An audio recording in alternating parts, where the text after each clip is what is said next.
I'm Angelica Novia Pasaribu from AKP6B with NIM 220Y1Y1080, and I will presentation to you guys about audit report or laporan audit, and I hope you guys can enjoy this video.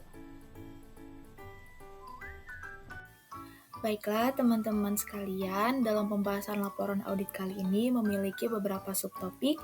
Yang pertama ialah definisi, yang kedua bagian dari laporan audit, yang ketiga kondisi dalam laporan audit, yang keempat langkah-langkah, dan yang terakhir adalah opini audit.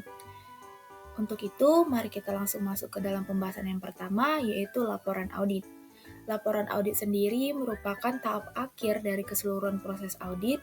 Laporan audit sangat berharga bagi investor, berfungsi sebagai alat penting untuk menganalisis kesehatan keuangan suatu perusahaan sebelum membuat keputusan investasi. Nah, laporan audit sendiri memiliki beberapa bagian. Bagian pertama ialah judul laporan. Standar audit mengharuskan judul laporan itu menyertakan kata independen. Misalnya nih, judulnya itu Laporan Auditor Independen atau Pendapat Akuntan Independen. Nah, persyaratan menyertakan kata independen dimaksudkan untuk memberitahu pengguna laporan bahwa audit telah dilakukan secara tidak memihak dan tidak bias. Nah, bagian kedua ialah alamat laporan audit. Laporan umumnya ditujukan kepada perusahaan, pemegang saham, atau dewan direksi. Dalam beberapa tahun terakhir nih, telah menjadi praktik umum untuk menyampaikan laporan kepada dewan direksi dan pemegang saham untuk menekankan independensi auditor dari perusahaan. Bagian yang ketiga ialah paragraf pendahuluan. Pada bagian ini, paragraf pertama laporan menyatakan bahwa kantor akuntan publik telah melakukan audit.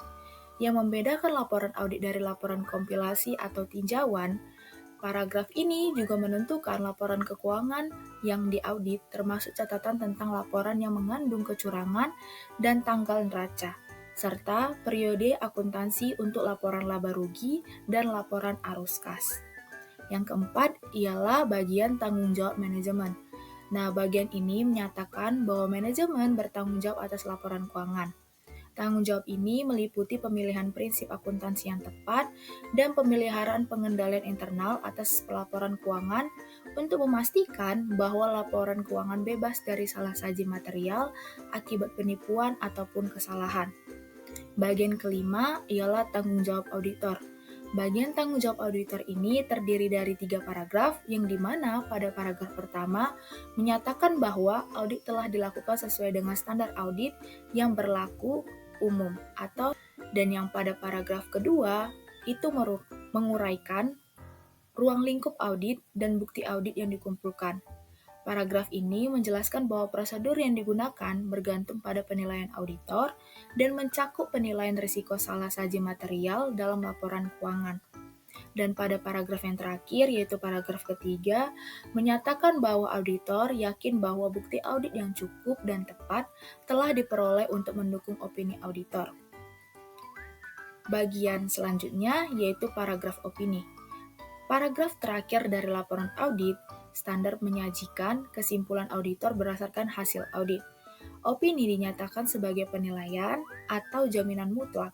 Kata-kata ini menekankan bahwa kesimpulan didasarkan pada penilaian profesional. Nah, bagian selanjutnya yaitu nama dan alamat perusahaan. Bagian ini mengidentifikasi kantor akuntan publik atau KAP atau praktisi yang melakukan audit. Dan bagian yang terakhir ialah tanggal laporan audit. Tanggal yang tepat untuk dicantumkan dalam laporan audit adalah saat auditor telah menyelesaikan prosedur audit di lokasi pemeriksaan. Baiklah, pada pembahasan selanjutnya mengenai kondisi dalam laporan audit. Nah, untuk kondisi dalam laporan audit ini dibedakan menjadi 2 hal. Hal yang pertama adalah ketika laporan audit dengan opini wajar tanpa pengecualian itu diterbitkan jika beberapa kondisi ini dapat terpenuhi. Kondisi yang pertama yaitu semua laporan keuangan yang diperlukan itu sudah ada, seperti neraca, laporan laba rugi, laporan perubahan ekuitas pemegang saham, laporan arus kas, itu sudah ada.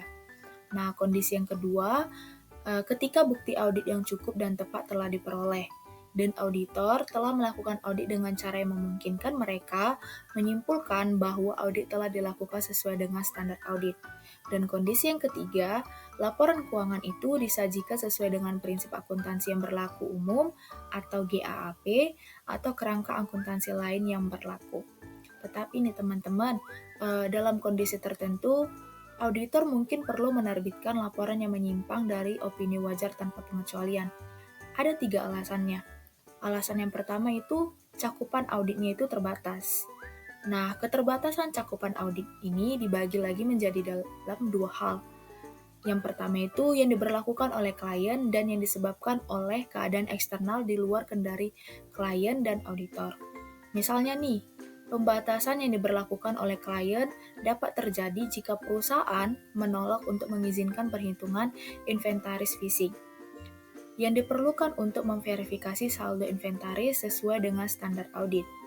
Nah, alasan yang kedua itu laporan keuangan tidak sesuai dengan GAAP atau menyimpang dari standar. Nah, auditor dapat menerbitkan opini wajar dengan pengecualian atau opini tidak wajar tergantung pada seberapa serius salah saji tersebut. Dan alasan yang ketiga, kurangnya independensi auditor. Nah, jika auditor tidak memiliki independensi, mereka tidak dapat mengeluarkan opini sama sekali. Bahkan, jika mereka telah melakukan semua prosedur audit yang diperlukan, mereka harus dengan jelas menyatakan bahwa tidak ada opini yang diungkapkan karena kurangnya independensi. Untuk selanjutnya, pembahasan kita ialah langkah-langkah dalam membuat laporan audit. Nah, langkah-langkah utama dalam menghasilkan laporan audit adalah sebagai berikut. Yang pertama ialah mengidentifikasi kondisi yang memerlukan penyimpangan dari laporan audit wajar tanpa pengecualian. Langkah kedua ialah menilai materialitas masalah yang diidentifikasi. Langkah yang ketiga, penyimpangan dari prinsip akuntansi yang diterima umum atau GAAP. Langkah yang keempat, batasan ruang lingkup dalam audit.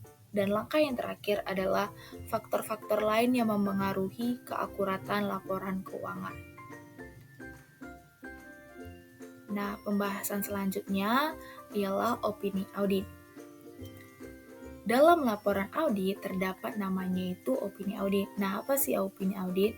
Nah, opini audit itu berfungsi sebagai tanda hasil audit, tolak ukur perubahan perusahaan, dan cerminan integritas dalam laporan audit. Jadi, opini audit ini sangat penting dalam laporan audit ya teman-teman. Nah, opini audit sendiri ini memiliki 5 macam. Yang pertama ialah opini wajar tanpa pengecualian. Nah, opini ini diterbitkan ketika tidak ada kekhawatiran yang mempengaruhi kewajaran laporan keuangan, yang menunjukkan bahwa laporan tersebut sesuai dengan standar akuntansi tanpa pengecualian. Dan yang kedua adalah opini wajar tanpa pengecualian dengan paragraf. Opini ini sama seperti opini wajar tanpa pengecualian, tetapi dalam opini ini terdapat tambahan sebuah paragraf dalam laporan auditnya. Jenis opini audit selanjutnya ialah opini wajar dengan pengecualian. Nah, opini ini biasanya digunakan ketika ada masalah, tetapi tidak cukup parah untuk mempengaruhi keandalan laporan keuangan secara keseluruhan. Seperti salah satu akun ada nih yang bermasalah, sehingga laporan audit akan mendapatkan opini wajar dengan pengecualian. Jenis opini audit selanjutnya ialah opini tidak wajar yang diberikan ketika laporan keuangan mengandung salah saji material yang sangat signifikan, yang menunjukkan bahwa laporan tersebut tidak mencerminkan posisi keuangan entitas secara akurat. Nah, jenis opini ini menimbulkan kekhawatiran di kalangan investor dan regulator. Karena jika mendapat opini ini, maka laporan keuangan itu pasti akan berbeda dengan bukti yang ada. Baiklah, untuk jenis opini yang terakhir yaitu opini tidak menyatakan pendapat. Nah, opini ini diterbitkan ketika auditor tidak memiliki cukup bukti untuk membentuk opini. Artinya, perusahaan tersebut memiliki laporan keuangan tetapi tidak memiliki buktinya.